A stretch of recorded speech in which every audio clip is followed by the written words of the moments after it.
Hey sir, may I have an interview? What are you interviewing? We are shooting video like social media. Oh, okay. What was your job? Well, I'm retired now, but I'm giving talks and things and radio comedy and theatre work. How old are you? 87. And when did you retire? I never retire. I never retire. I'm on the go all the time. Why do you sit here? I come for an organ recital on the second Friday of the month over at the church over there. So I went round the corner to get something to eat and I've come to have a look at the garden. Why did you choose the job? I don't know, it just happened really because I was in the Royal Air Force and I went out to, worked in Southampton and worked on the H-bomb shops out in Christmas Island. That was in 1958. We worked in Air Ministry London in civvies, we didn't wear in uniforms, on Churchill's war room. We were working two floors down and you had to phone up to see what the weather was like, to know whether it was raining or not, because obviously we were working two floors underground, you didn't know what the weather was like upstairs. When I went out to New York, we flew out on civilian aircraft, British Overseas Airways, BOAC it was, and came down in New York in a blizzard in 1958. Didn't see anything of New York. Flew across the States to San Francisco on TWA, Trans World Airlines, which we called Try Walking Across. And from San Francisco we flew out to Honolulu, and then from Honolulu out to Christmas Island in civilian, in Royal Air Force planes out to Christmas Island. Another time I spent about a month during the Suez Crisis in 1956, when those in Cyprus went out to Suez. And then I was back in London, Air Ministry London. When I came out of the Air Force, I went to live on an island in the Bristol Channel called Lundy. It takes about 3 hours to get to the island, 24 knots. Coming North Devon or Bideford. And they've got about 23 self-catering places now. When I lived over there, it was a privately owned island. And there were no licensing laws, and the pub would stay open as long as anybody wanted to drink. I can remember the publican and his girlfriend. They got a row or something. It's about the publican and his wife. They were having a row, and there was a great big jar on the counter of pickled eggs. She suddenly picked up this enormous great jar of pickled eggs, tipped it up, and poured it all over him. What was the things you cannot forget? Pessimistically or optimistically? You know, a lot of people today, they're in their 70s and 80s. And when we started this appreciation society, which we call Jackass, JHACCAS, which stands for Jack Holbert and Cicely Courtnage Appreciation Society. She became a dame, so I've been running this society for about 34 years. We bring out a magazine irregularly 6 times a year. We have something like 50 to 100 members, and we meet on the last Friday of the month on the Club for Actors and Actors in Bedford Street, London. Of course, most of the members were in their 70s and 80s at that time, so they're all dead now and gone on. And so we repeat a lot of the articles which we've written in the magazine 10, 20, 30 years ago.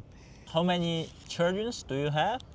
I've got 2, and they're both married now. Mm-hmm. My son lives in Lancaster Gate, and my daughter lives in West Brompton, so they're fairly close. Who take care of you? Nobody takes care of me, I take care of myself. I live by myself, I do my own cooking, I run my own garden. My son comes in once a week to see if I'm still alive, I suppose. Where is your wife?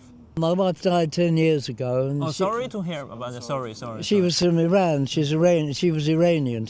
How did you know your wife? Well, actually, I met her in England, and she was one of my rather more mature students when I was teaching in London. We went down to the West Country one day between Christmas and New Year, and we got snowed up, and so we were down there for about a fortnight. We couldn't drive out because of the snow, so we couldn't get back to London, and then we got married on the 13th of January. What's your life changed after your wife passed away? I was able to do exactly as I wanted to do, and I could live at home, and if I wanted to get up and have breakfast at 3 in the morning, I could do it, and then go back to bed again. It's quite an advantage in living on your own, because you can do just what you like and get up when you like. There's nobody to say, oh, don't come in May I ask one personal question? Okay. How much pension do you have monthly? I've no idea. I've never bothered about it. As long as there's some money in the bank, I draw it out, and I really have no idea how much it is. Well, I drove buses at one time. I drove buses in London, and I think I was earning about, this was going back about 20 years now, because I had to retire. When you're driving buses, as soon as you're 60, you have to take a test every year. One year I didn't pass the test because my eyesight had failed, and so I couldn't see to drive the bus. Well, I could see to drive it, but I might drive on the pavement half the time. I suppose I was earning something about £400 a week on the buses. That would be 20 years ago. It's considerably more now. Do you have something to say to the younger generation, like born after 1990? Just go ahead and do everything you want to in life. Some people just have one job. Other people have what they call a jack of all trades, which means that they do many things. I've quite enjoyed doing many things, learning to play the piano up to grade 8, playing the organ, playing the drums, singing. I was in a church choir at one time. I could tell you a lot of stories about that one. And people getting married. Mickey Rooney, he was an American and he got married 8 times. He married 8 times, and someone said to him one day, "Can you give me some advice about marriage?" He said, "Yes. If you get married, always get married in the morning. And if it doesn't work out, you haven't wasted the whole day." You like that one? Most of the younger generation, they don't want to have child. What do you want to say about that? Let them do exactly what they want to. The world is overpopulated anyway. And if someone doesn't want to get married, oh, jolly good, that's okay. And I don't mind, it's up to them. My son has got married and has no children at the moment. And if you get into a way of life of not having children, somehow or other you're quite happy doing the sort of things that you do, because life changes. Okay. I don't get paid for this interview, do I?